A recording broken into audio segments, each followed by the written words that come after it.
আচ্ছা। আসসালামু আলাইকুম, আমি কুদ্দুস খান বাংলা নিউজ টিভি থেকে বলছি।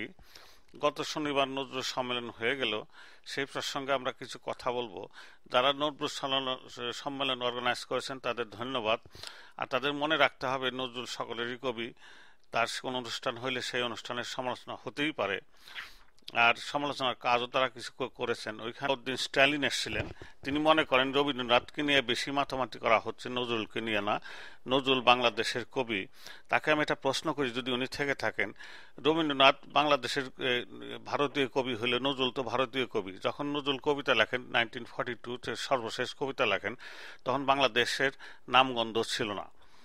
কাজে এই সমস্ত বলা, নজরুল শুধু মুসলমান বলে কি তাকে আপনারা বেশি সমর্থন করবে? পক্ষান্তরে নজরুল তো রবীন্দ্রনাথের প্রতি যথেষ্ট শ্রদ্ধা ছিল। ইসলাম সাহেব, আপনার মন্তব্য কি?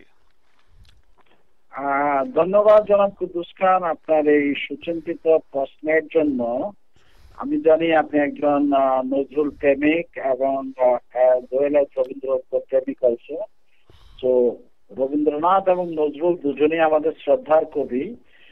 আর কোন গবেষক কিংবা সমালোচক কিংবা কবি যদি এই কথা বলে থাকেন যে নজরুল ভারতীয় কবি এবং তিনি যদি বাংলাদেশী নাগরিক হয়ে থাকেন, আমি বলবো যে তার নাগরিকত্বে বাতিল হয়ে যাওয়া উচিত। কেননা রবীন্দ্রনাথ হচ্ছে আমাদের জাতীয় সঙ্গীতের রচয়িতা। রবীন্দ্রনাথ হচ্ছে আমাদের জাতির একটি প্রধান পুরুষ। রবীন্দ্রনাথকে কেউ যদি কোনো বাংলাদেশি যদি ভারতীয় বলে থাকেন, তাহলে বুঝতে হবে তিনি মূর্খের স্বর্গে বসবাস করছেন। কেননা রবীন্দ্রনাথ ব্যতীত বাংলা সাহিত্য, বাংলাদেশ এবং বাঙালি অচল।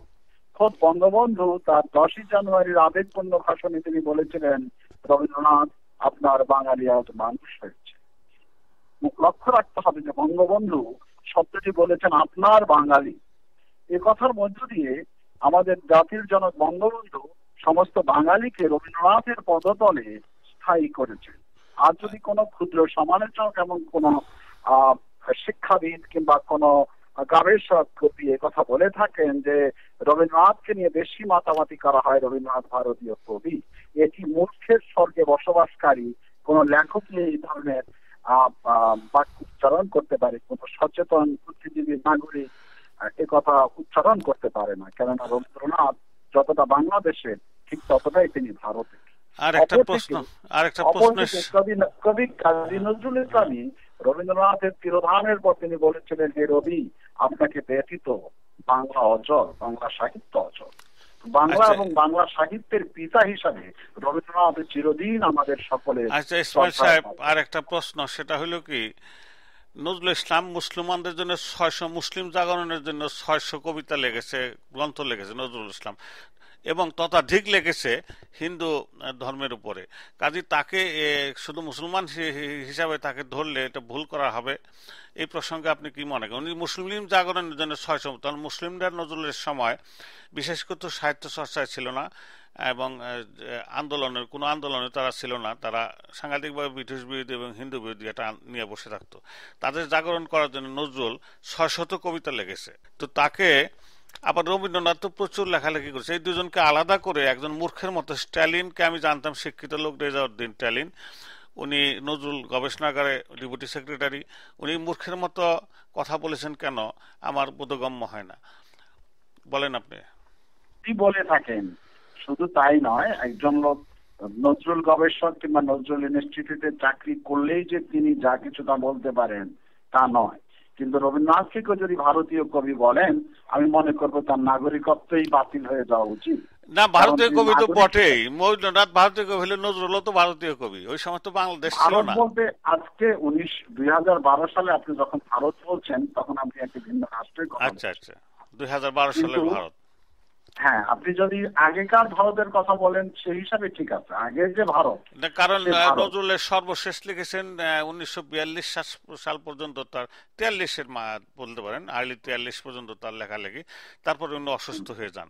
তো তিনি স্বাধীনতা বাংলাদেশের বা পাকিস্তানের কিংবা ভারতের সেই স্বাধীনতা তিনি দেখে যেতে পারেননি। তিনি ত্রিখণ্ড ত্রিখণ্ড ভারত দেখেন নাই, তিনি একটাই অখণ্ড ভারত দেখেছিলেন। রবীন্দ্রনাথ দেখেন নাই বোধ হয়, রবীন্দ্রনাথ দেখেন নাই, নজরুল দেখেন নাই। নজরুল দেখেছিলেন অবশ্য, কিন্তু নজরুলের সেই প্রকাশের ভঙ্গিটা তখন ছিল না। নজরুল মারা গেছেন বাংলাদেশে এসে, সেটা তো নিশ্চয় না কিন্তু তার সাহিত্যকর্ম বা তার জ্ঞান, একটা লোক বেঁচে ছিলেন, নজরুল বেঁচে ছিলেন অসুস্থ হিসেবে, অসুস্থ লোক নিয়ে তো আর নজরুলকে ওইভাবে নজরুল বলা যায় না, তার সাহিত্যকর্ম তখন। ঠিক আছে, বলেন, আপনি আপনি মন্তব্য করেন আরেকটা ঘটনা। আমি আমি মনে করি যে নজরুল হচ্ছে আমাদের জাতির কবি, জাতীয়তাবাদের কবি। পাশাপাশি রবীন্দ্রনাথ নজরুলকে স্নেহ করতেন তার পুত্র সম, এবং তাদের মধ্যে কোন রকম অবনিবনা ছিল না, কোন সাম্প্রদায়িকতা ছিল না, কোন ধর্মান্ধতা ছিল না, কোন জাতিগত কোন্দল ছিল না, কোন দেশ বিভাগের বিষয় ছিল না। না না, নজরুল তো ওইভাবে দেখবেন কেন, উনি তো সবসময় মন্দিরে বসে থাকতেন, মসজিদে বসে থাকতেন, মুসলমান জাগরণের উপরে এত কবিতা লিখেছেন, আবার শ্রীকৃষ্ণের উপরে বন্দনা করেছেন। ওনার ছেলের নাম ছিল কৃষ্ণ মোহাম্মদ, কৃষ্ণ এবং মোহাম্মদকে একত্র করে কৃষ্ণ মোহাম্মদ লিখেছিলেন। তার মতো সেকুলার লোক ভারত বাংলাদেশে বা পাকিস্তানে আর জন্ম হয়েছে কিনা আই হ্যাভ এ ডাউট। হ্যাঁ, জাগরণের জন্য কবিতা লিখেছেন। আজকে তার কবিতা আপনি যদি, তিনি যে কথা বলছেন বলবীর চির উন্নত মমশির, আজকে এই কবিতা আফ্রিকানরা এই কবিতা পড়ছে। আজকে এই কবিতা পড়ছে পৃথিবীর সমস্ত বর্ণবাদী মানুষ। যেখানে মানুষত্ব বা মানবতা ক্ষতিগ্রস্ত হচ্ছে, সেখানেই নজরুল জেগে উঠছে। কাজে আমরা মনে করবো নজরুলকে নিয়ে ছোটখাটো চিন্তা বা একটা একটা সীমিত চিন্তা যারা করছেন, তাদেরকে নজরুল নিয়ে আরো পড়াশোনা করতে হবে। তাদেরকে বুঝতে হবে, অন্তত মানুষ কবিতাটা যদি তারা পড়ে ঠিক মতো 2 বার 3 বার, তাহলে সেখানে বলা আছে মানুষের চেয়ে বড় কিছু নেই, নয় কিছু মহিয়ান, নাই দেশ কাল পাত্রের ভেদ, অভেদ ধর্ম জাতি। এই যে ধর্মগুলোকে সব এক করে নেওয়া এবং মানুষকে ঈশ্বরের কাছাকাছি নিয়ে যাওয়া, এত বড় কবিকে নিয়ে কেউ একটা সীমাবদ্ধ মানচিত্রের ভিতর ঢুকানোর চেষ্টা করছেন, এটা এক ধরনের চোখ বন্ধ করে কাকের মাংস লুকানো সামিল।